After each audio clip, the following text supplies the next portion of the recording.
also want to bring into the program right now Marci Surkes. She is the Chief Strategy Officer and Managing Director at Compass Rose. Before that, she also served as Executive Director of Policy and Cabinet Affairs in Justin Trudeau's PMO. Marci, good to see you. Thank you for joining us. Great to be with you, Michael. Thanks for having me. Listen, I want to begin with the names that are not present here. Of course, we now have a whole list of new cabinet ministers, first-timers elected to Parliament, but a lot of names not included this time around. Amongst them, you know, stalwarts like Bill Blair, Jonathan Wilkinson, Jeanette Petitpas-Taylor. Talk to us about the choice to omit these veterans of Parliament, given the fact that, you know, Mark Carney himself does not really have that much political experience, and certainly not experience in the House. Well, what we've got here is half rookies, half veterans. And I think what Mr. Carney has been, well, his team has been signaling, what he's been attempting to do is to actually strike that exact balance between providing change, delivering on change. And that was core to his election victory 2 weeks ago. He himself embodies change, but that team around him, they didn't really look all that fresh to most Canadians. And so he's had this delicate dance, Michael, of having to try to find some other way of signaling and demonstrating change. He is doing that today with all of these newbies. And then, yes, he has maintained some veterans in key portfolios. And that's, you know, to his advantage and to his credit, frankly. You could have thrown the baby out with the bathwater and started anew. But in this instance, he is going to continue to leverage and harness the know-how that he has built in to some of the individuals who are still on that front bench today. So it's a bit of column A, a bit of column B, trying to find that sweet spot in the middle where Liberals like to find themselves, I should say, right in the middle of that spectrum. Does he need to worry about offending people, though? Because in addition to the names I mentioned, there, of course, Karina Gould, who ran for leadership herself. There's Mark Miller, who was a very capable minister in the Trudeau government. Does he need to be worried about resentment being built in caucus? Leadership is tough. And there is no question in my mind that there are going to be disappointed. There are already disappointed people out there today. You know, about 30 people who are in this cabinet, but 170 elected Liberal members. That means, you know, the majority of those elected members of caucus are not part of this announcement today. So they are on the outside. And that is a very hard pill to swallow, especially for those who were in positions of prominence as recently as yesterday, and for no fault, no real reason per se, are not in cabinet today. So leadership, that sounds so basic and obvious. Leadership is about making tough choices. Mr. Carney and his team, no doubt, have weighed all of these considerations at considerable length over the last number of weeks. Probably this process began even before the election, I would submit. They've been thinking through who is the right fit for right now. Each ministry is really meant to be a reflection of the moment they are sworn in. So who is the right, you know, what is the right bench and the right team for this moment? Mr. Carney has made the tough determination that this is the crew that meets this moment for him and for Canada. There are other roles. There are other important roles. Cabinet is not the be-all and end-all. There are critical roles within caucus leadership, House leadership, party leadership, and I would anticipate that some of those individuals who are not at Rideau Hall right now will find themselves in other positions of leadership, because again, the majority of caucus is not in cabinet. That does not mean that there isn't a heavy lift for others in other places. Mm-hmm. When you say that, immediately in my mind pops in a name like Carlos Letao. Of course, former Quebec finance minister, was considered a successful finance minister in the province, in fact recruited by Mark Carney, and yet Mr. Carney still chooses to stay with François-Philippe Champagne. What's the logic behind that, do you think? A finance minister and a prime minister have to find some kind of marriage of the minds. They really have to be in a true partnership in order for that relationship to work. Monsieur Champagne and Mr. Carney have worked together. They worked very closely together over the course of Mr. Carney's leadership tenure.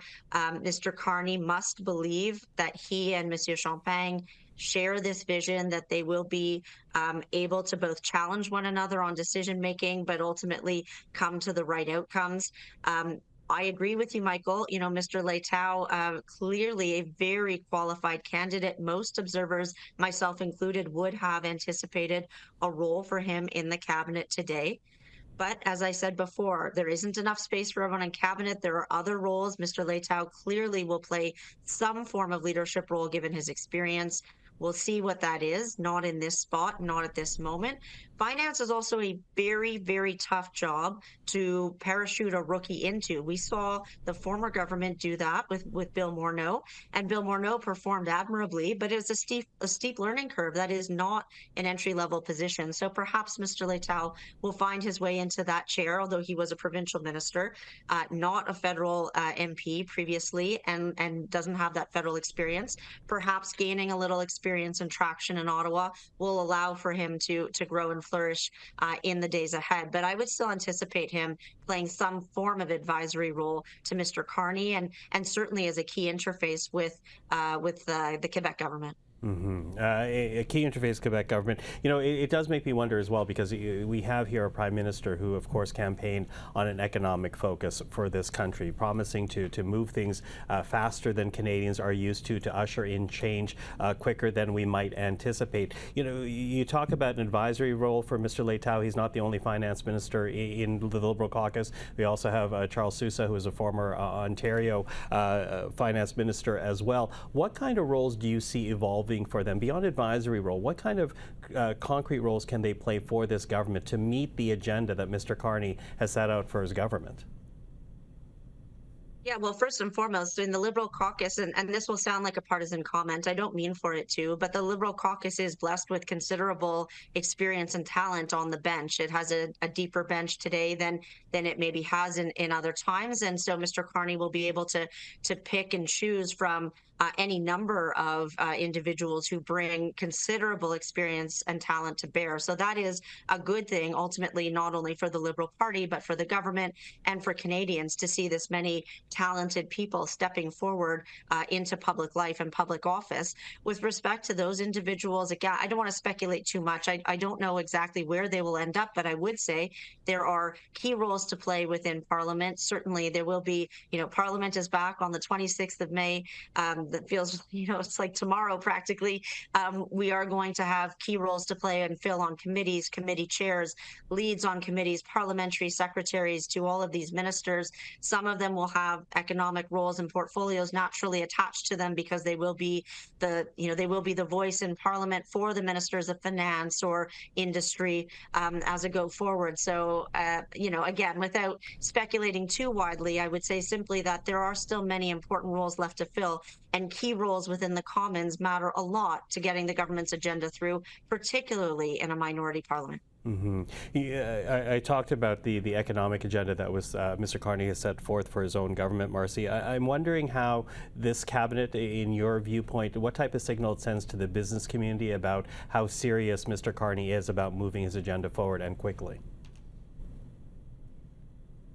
I think all of the signals being sent to the business community should be interpreted as positive. Mr. Carney himself, from first instance, has made very clear that he intends to listen to and be closer to corporate Canada than his predecessor. He is attempting to run the government much more like a business. That is part of the streamlining exercise that we have seen today, a smaller, tighter cabinet, leaner and meaner. He is very, very key.